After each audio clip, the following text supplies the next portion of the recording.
Connect to stream software. Every day I get notifications that my Norton 360 is not renewed. Whoa, what's he eating? Jerky? You and Sunny have the fucking jerky hookup. Yeah. Alright, back at it again, same day. Hold on, let me tie my hair up.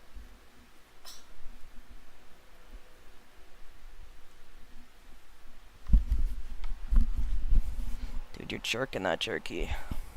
We could rewatch Megan. Ah! I spilled water. Alright. Don't have to go over what happened. We know. It's ramping up. It's ramping up. Leon told me off screen that he thinks Hua Chung is gonna die. So. Who are you telling that to? Me in the future when I rewatch this, when you die from getting hit by a milk truck in the future, like Paul Blart Mall Cop 2, I'm rewatching all of our streams just to feel something because I miss you so much and I can't kill myself. That's who I'm telling. Also Sal, if Sal ever gets here, but I doubt it. Alright. Chapter 115. Breaking the Standstill, a well-timed gift.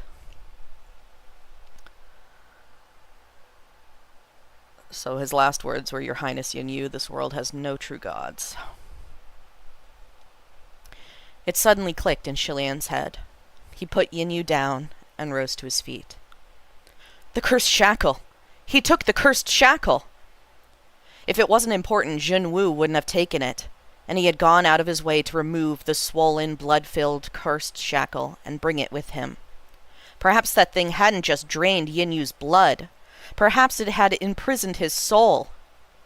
Realizing this, Shilian left the beaten, bruised Xuanyi Zhen behind and dashed to the back of the palace of Qi Ying. Bye, Jun... bitch. What? I said bye, bitch. Bye, bitch. Bye, bitch, your lover just died. But Jun Wu was no longer there. Shilian turned around and charged outside. The great avenue of the heavenly capital was cold and deserted, not a soul to be seen besides the expressionless guards, standing watch over the once bustling great palaces of the gods. None of those guards cared about him, and Shilian didn't care about them either as he ran straight for the palace of divine might.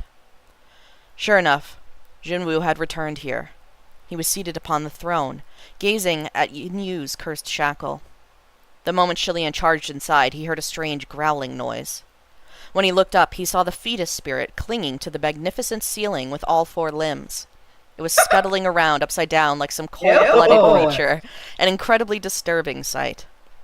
Even that wicked creature could now enter the palace of divine might. It truly made one wonder. What would the heavenly officials who had struggled and failed for centuries to step into this hall think if they saw? Shilian marched over to the throne with one arm at the ready. "What do you need?" Junwu asked. Without another word, Shilian thrust out his hand to grab for the cursed shackle, but of course Junwu would not let him have his way. After failing for a while to seize the shackle, Shilian cried out angrily, "What use do you have for it? Yin Yu isn't even a threat to you. He's completely insignificant in your eyes. Why did you say all that to him? What's the use in keeping that thing?" "Who says it's of no use?" Junwu replied. "It has made you this angry. Does that not prove it is actually very useful?" He was like an adult who had placed a bowl of fruit on the table just out of reach of his child, smiling cheerfully as he watched the child get up on tiptoe and grab for the bowl fruitlessly again and again, enjoying the child's anger and desperation and loud wailing. Shilian was going to go mad from fury. "Are you insane?" "Shen Lo, that tone is rather disrespectful," Junwu replied. Able to endure this no longer, Shilian cursed out loud. "I'll show you some freaking respect." He began to swear. Every curse he'd uttered up to this point should have been aimed at the man before him. But his tirade was interrupted when his throat constricted and he began to suffocate. Shilian's vision went black. He clutched at his throat, his knees buckled, and he dropped to the floor to kneel at Junwoo's feet. Junwoo remained seated, petting the fetus spirit with calm composure. His hand brushed through its sparse hair and caressed its smooth, round head. The fetus spirit seemed to be enjoying the treatment and cooed with strange cheer, while dark energy oozed from its palms. Junwoo gazed at Chilean's flustered face as he listened to his violent coughing. Shenle, I suggest you behave as you did before, a little more obedient, a little more respectful. That is the only way to avoid my anger.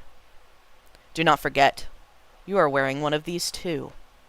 In fact, you are wearing 2 of them. Chilean's words were stolen by another fit of coughing. You! He shot to his feet and glared at Junwoo with red-rimmed eyes. I what? Am I despicable? Junwoo asked. Shenle, do not forget that you were the one who asked for them. What a joke! How could he have known that what the hell they really were back then? But it made him wonder. When the state preceptor saw him in the capital, when his face fell and he lunged at Chilean's neck, was he really trying to kill him? Or had he been trying to remove his shackle? It was a long time before the cursed shackle on Chilean's neck finally loosened and let him breathe normally again. He gasped harshly, one hand reaching up automatically to the cursed shackle. But as he felt his neck, Chilean's fingers found something else. It was a very thin silver chain. The metal had once been cold, but his body had long since warmed it through. He'd been wearing it for so long now, after all. And hanging on that silver chain was a crystal-clear ring. Chilean's shoulders immediately stiffened, and he gripped the ring tight. For some reason, his heart was pounding faster and faster, as if he had learned an incredible secret. Behind him he heard Junwoo speak. It is I. What is it? What? What did he mean? Chilean stuffed the silver chain back into his robes and turned around with a frown, only to discover that Junwoo's comment wasn't directed at him. Junwoo had 2 fingers raised and pressed against his temple.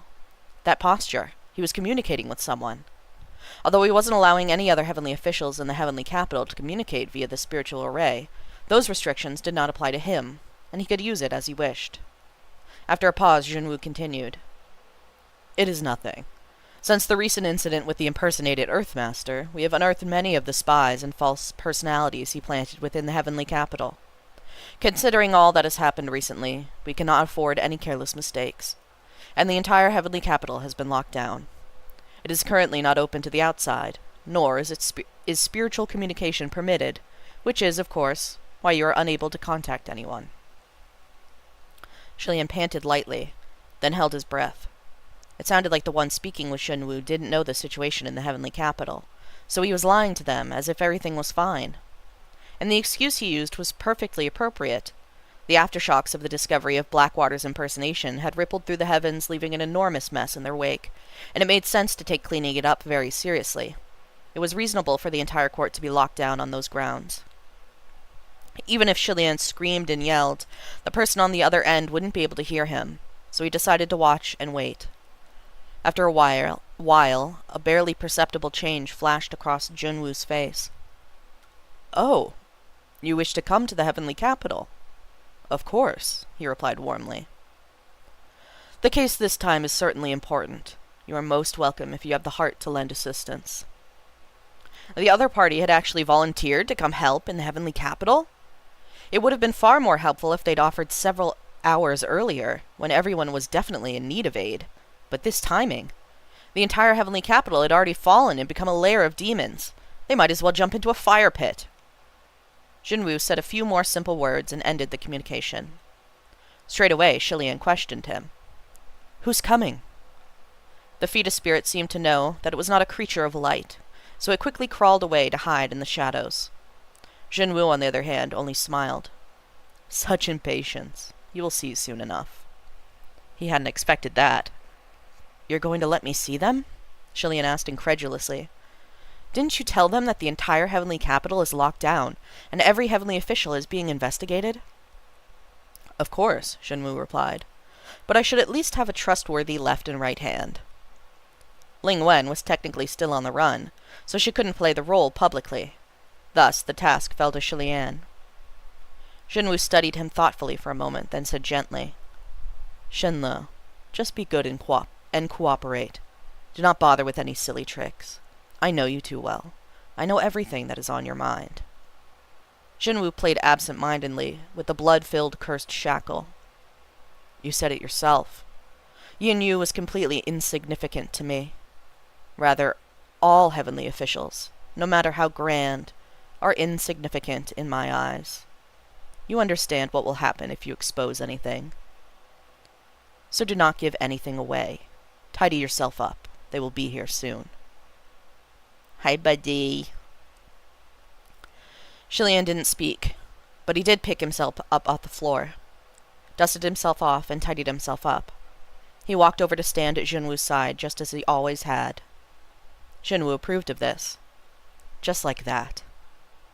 While Jinwu's threats were very effective, Shilian also noticed something. Jinwu didn't seem to want whoever was coming to realize that the heavenly capital had fallen. This made Shilian even more curious who it was. 2 incense time later, several figures finally appeared before the Palace of Divine Might. There was a lady cultivator in green robes riding a burly black ox. A sword hung at her waist. She approached languidly with several farmers of all shapes and sizes in tow. The Rainmaster had come. Shilian was surprised. Based on how Jinwu had been acting, or rather, the way he acted when his true motives were exposed, he would kill whoever stood in his way. He should have locked up anyone who approached the capital. So why was he treating the Rainmaster so carefully? But there was no way to know the answer to that now. The Rainmaster dipped her head towards them as she entered the Palace of Divine Might. Your Royal Highness, my lord, how do you do? Shilian pretended everything was fine and returned the greeting. Lord Rainmaster. He seemed polite and unfazed, but underneath his mind was spinning. How could he communicate the real situation at the heavenly capital to the Rainmaster? It has been a very long time since Rainmaster last visited the heavenly court, Jinwu commented. The lockdown of the heavenly capital is rigorous, the Rainmaster commented. She sounded puzzled, and Jinwu replied, Considering the progress of the Blackwater case, it is necessary. Over 50 fake heavenly officials have already been plucked from the middle court. It will be deeply troubling if there is yet more pawns planted in the upper court. I see, the Rainmaster said. The 3 of them chatted idly for a bit. That was when Shilian noticed that Jinwu always covered for himself perfectly, whether he spoke truth or lies, without a single flaw to be found. It was genuinely amazing. Shilian wanted to warn Rainmaster, but he was afraid Jinwu would notice and take it out on the other heavenly officials. He was also afraid to involve the Rainmaster herself, who had no idea what was going on. His hands were tied. The Rainmaster didn't seem to notice that anything was unusual. She asked if there were any matters with which she could assist. Not at the moment, Jinwu replied. However, I'm sure there will be much need for your help once the investigation is complete. Then I will remain in the heavenly capital for the time being and await summoning, the Rainmaster said. Jinwu maintained his smile. Shilian couldn't tell what he was thinking, but he still didn't shed the pretense, even at that point. A good plan. You have been absent from the capital for years, so take this chance to familiarize yourself. The Rainmaster residence has been empty for quite a while. The Rainmaster nodded and unhurriedly began to leave. Shilian knew that she would be monitored from the moment she left, which made him anxious. Unexpectedly, the Rainmaster turned back around. Your Highness, Shilian's heart skipped. Does Lord Rainmaster have guidance to impart? Could she have finally noticed that something was wrong? Nothing of the sort, she replied. I've been away from the heavenly capital for many years, so I've brought along some souvenirs. I thought I'd give you some. Would you be willing to receive them? Shilian hadn't expected anything like that. He didn't know whether to laugh or cry. Huh? Thank you. Jinwu, of course, never accepted gifts, but he smiled as he allowed the Rainmaster's escorts to enter. Shenle, Lord Rainmaster wants to give you some presents. Why don't you accept them quickly? The way he said that made Shilian sound like a young child being taught his manners. A guest had come to visit and brought a gift for the child. and the elder was prompting the child to receive it and thank them. Julian had no choice but to do so. Let me drink.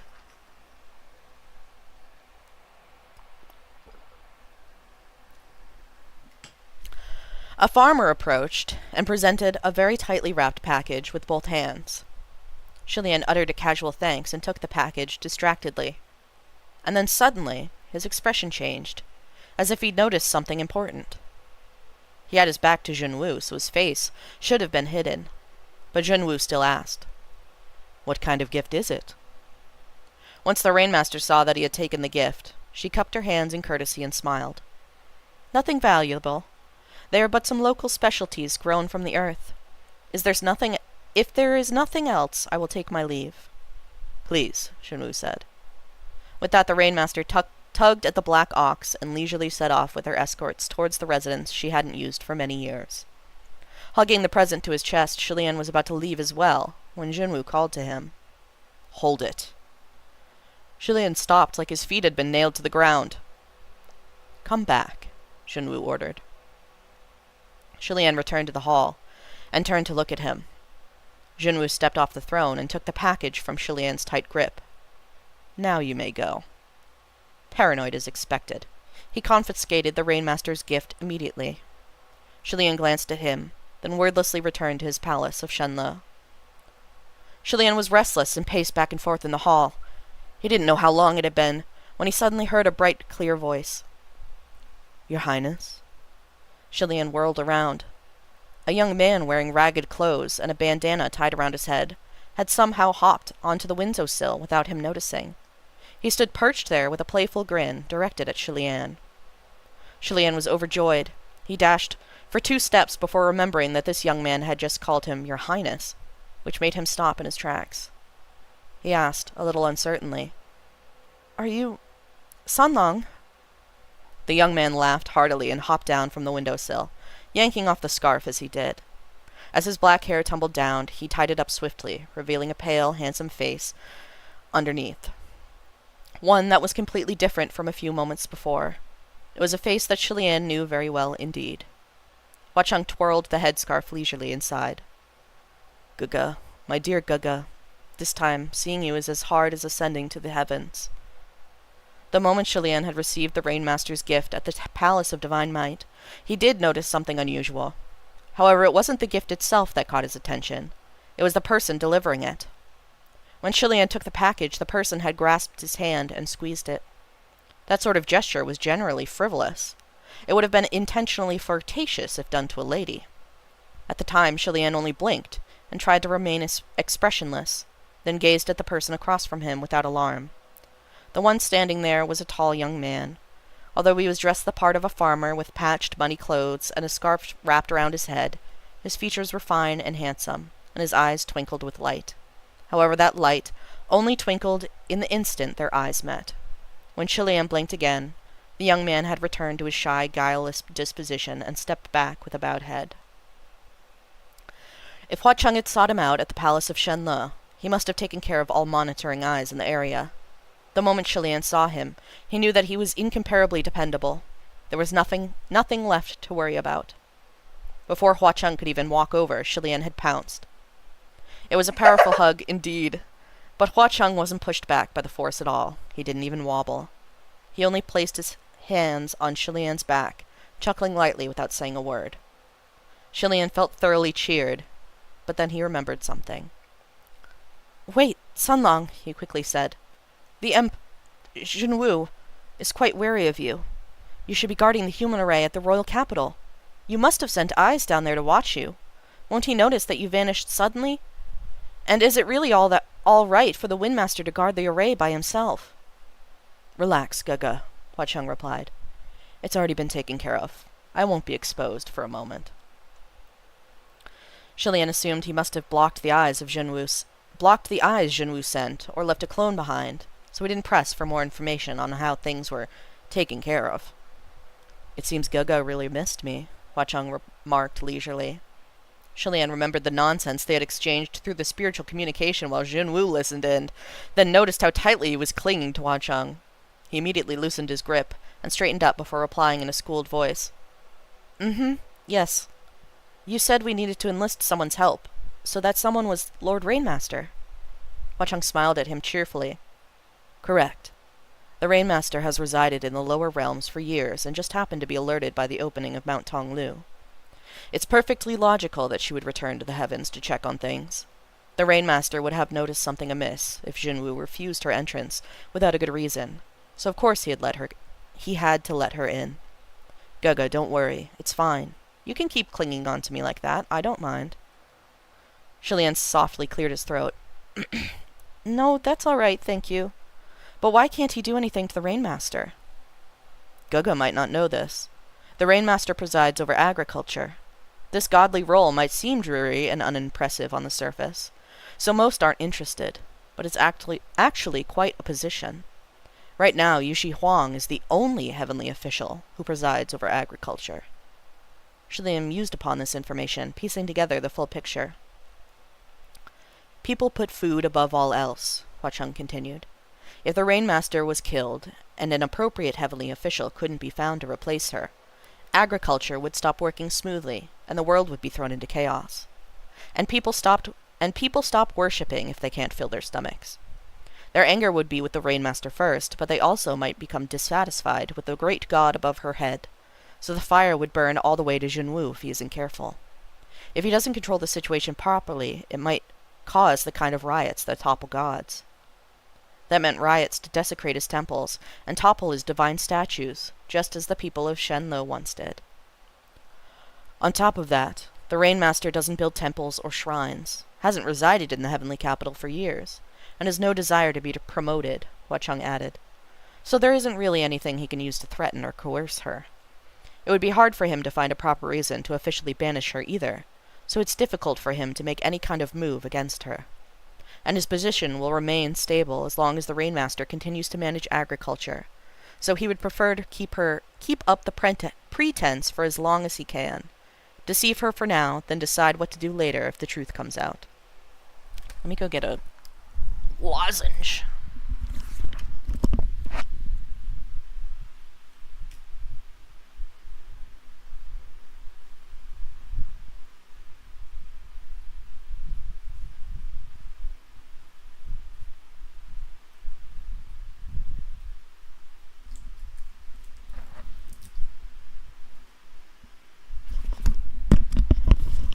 The way the Rainmaster is literally just workers seizing the means of production.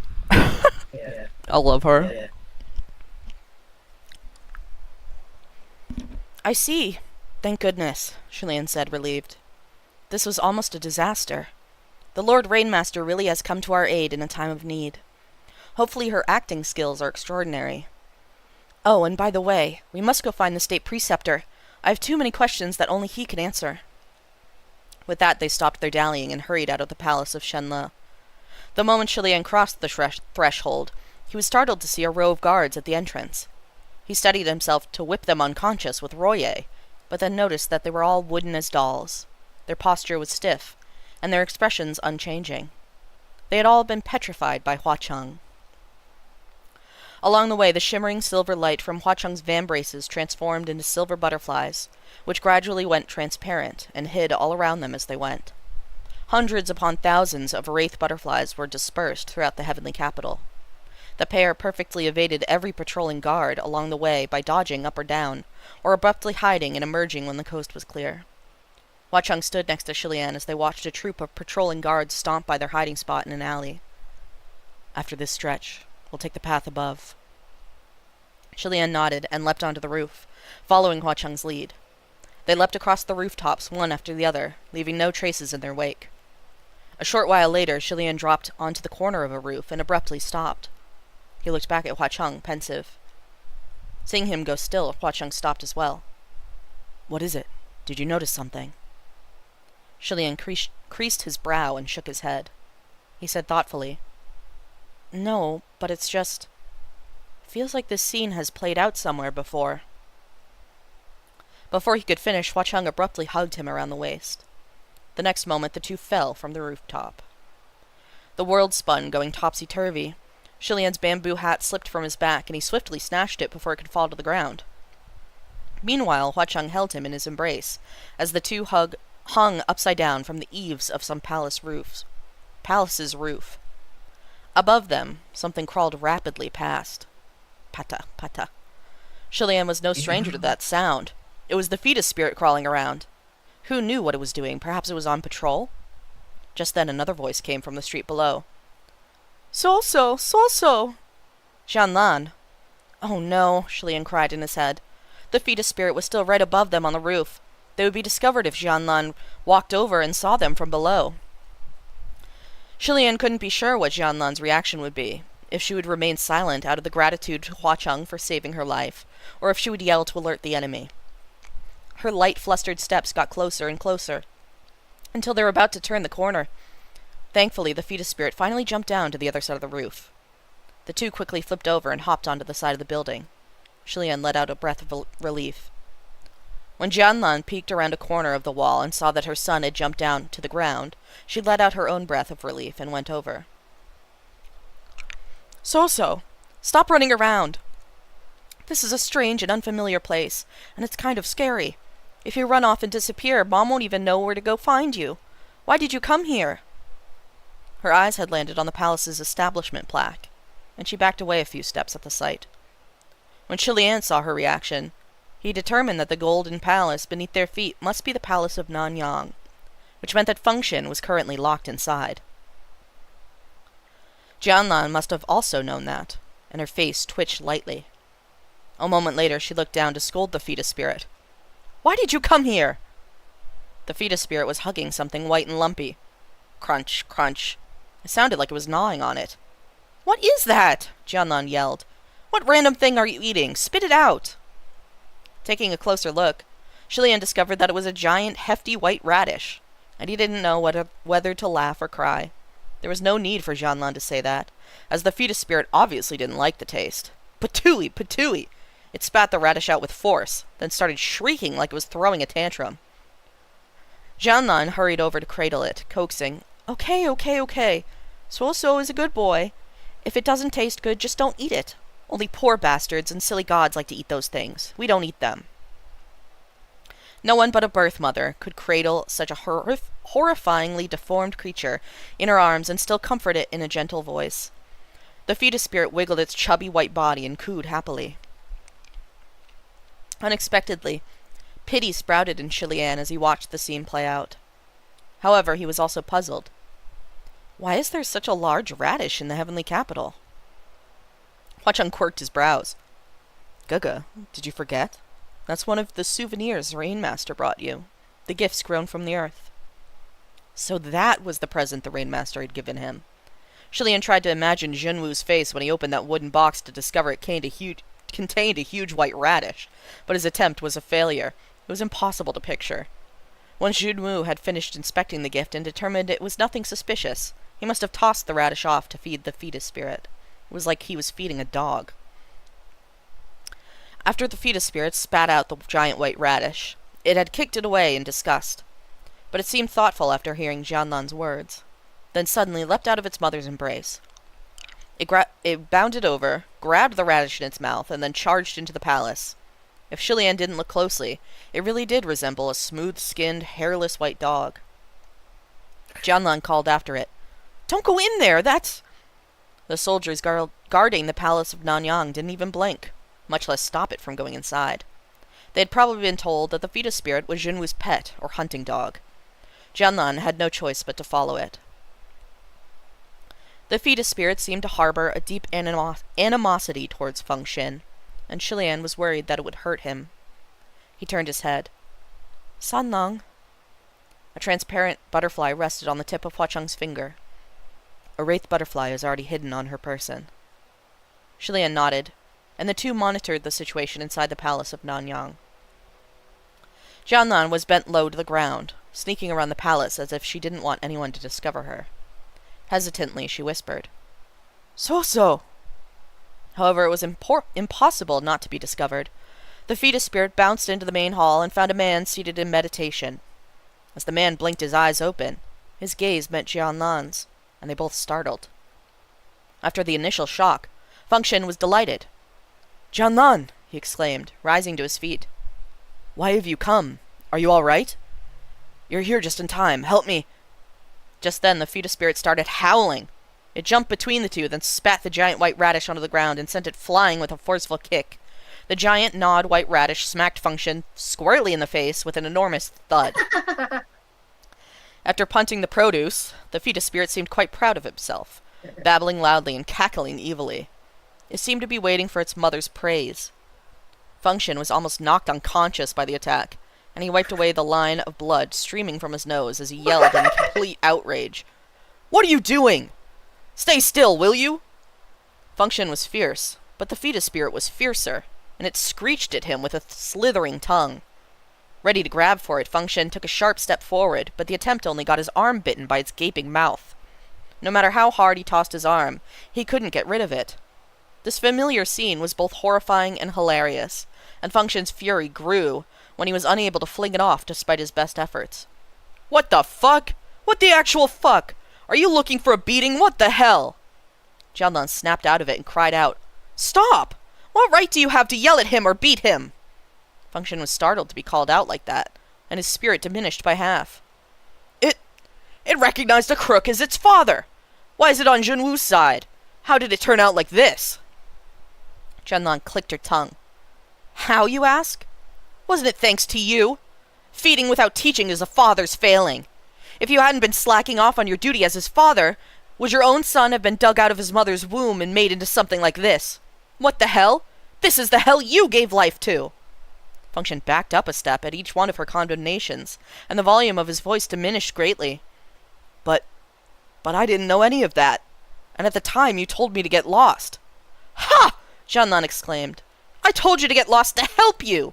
You came to this bitch's bedside every day with that godforsaken gloominess. You think I didn't know what you were thinking? You had to serve your crown prince and collect enough money to help buy my freedom at the same time. You were battered and bruised, tired and annoyed. Since you didn't have the heart to step up and leave, I decided to send you off." "I was very tired back then," Function cried. "But I was never annoyed with you. I wanted to help you." Jianlan jabbed at his chest. "Please! You wanted to help? Deep down you know damn well whether you could actually afford this bitch's price tag with your meager abilities. You wished you could split every penny in half and spend it twice. Every day you hit the streets to busk and still had to pay your respects to your crown prince and your old emperor. You're lucky I didn't throw myself at you to add to your burden, expecting you to buy my freedom. What a dream!" "That's not what you said at the beginning. We even made a promise. I always keep my word." Jianlan cut him off. "There are plenty of promises and oaths out there. But think for a moment. What have you actually given me, huh? Other than that golden belt. Oh, wait. It was only that golden belt, and you even exhorted me over and over never to sell it." Her jabbing had Function backing up step by step, his expression stiff and ashamed. The more Jianlan spoke, the angrier she became. "Or did you mean that godforsaken protection charm? I must have been completely blind to believe that shitty charm would protect anyone. There was barely any good luck, but sure, there was a fuck ton of bad. But there sure was a fuck ton of bad. You had less and less money, and your temper certainly got worse and worse. What was I to do if I didn't let you go, huh? Keep tormenting you to death. Torment you to the point where you'd be annoyed with me, complain about me, hate me, and even want to see me never again. Never want to see me ever again." It wasn't just Function. Even Shilian didn't know what to say anymore as he listened in from above the palace of Nanyang. So that was how it was. Shilian recalled many things from long ago. Function's early morning departures and late-night returns, his exhaustion, his strange sudden highs and lows, and that awkward attempt he'd made to borrow money from him. All those insignificant, yet unusual gestures now had an explanation. Function was Shilian's servant and good friend, but not his slave. He could have built his own home, had his own family, and he had even found the person he wanted to do that with. But it just had to happen during the toughest days of Shilian's first banishment. At the time, Shilian himself was struggling to survive, so how could he possibly have noticed those details? He was suffering, but Function was also suffering. Everyone was suffering. And in the end, they finally couldn't keep it going. Perhaps Jianlan had long foreseen such an ending. But Function still did his utmost to try and support Shilian, even during that time. He had even given Jianlan the protection charms that no one cared for anymore, telling her that they could grant good luck, which was why she had carefully tucked one away and the little robes that her unborn child would one day wear. Of course, that protection charm ultimately proved useless in bringing them any good fortune whatsoever. Looking as if she had said something she shouldn't have, Jianlan quickly scooped the fetus spirit up from the ground and turned to leave. "Jianlan!" Function called out. He was clearly at a loss, lamenting as he pulled at his hair. Come back. I'm still..." He sighed. "I still feel that I want to take care of both of you. I should take care of both of you. I have a duty, I promised." Jianlan turned and stared at him squarely for a moment, tightening her hug on the fetus spirit in her arms. And then she let out a humph. "No need. I know you scorn your son. He's nothing but some hellish creature in your eyes. It's fine. I don't mind." Function finally came to his senses and countered. "I don't scorn it." "Then why are you always so mean to him?" Jianlan questioned. "Can you really accept him as your son?" "As long as it can return to the path of righteousness, how can I not?" Function replied. Jianlan sneered. "Then let me ask you again. You're a heavenly official. Do you dare recognize him as your son?" Function was taken aback. This reaction was natural. The fetus spirit clung to its mother's arms, baring its teeth at him. It looked like an ugly, poisonous insect larva or the deformed spawn of a vicious beast. Anything except human. What heavenly official would dare admit to such an affair, or recognize such a hellish creature as their son? It would be an enormous stain on his reputation, and his worshippers and merits would be affected greatly. That's where it ends. Crazy. Oh my god, baby daddy drama. Baby daddy drama. Dude, the way he's never left willingly.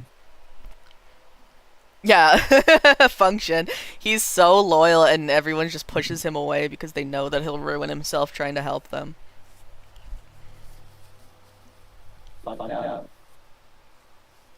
It's crazy. Mu Ching still thinks that Function was like framing him for it. Ugh, I can't wait. I can't wait. Let's watch Megan. And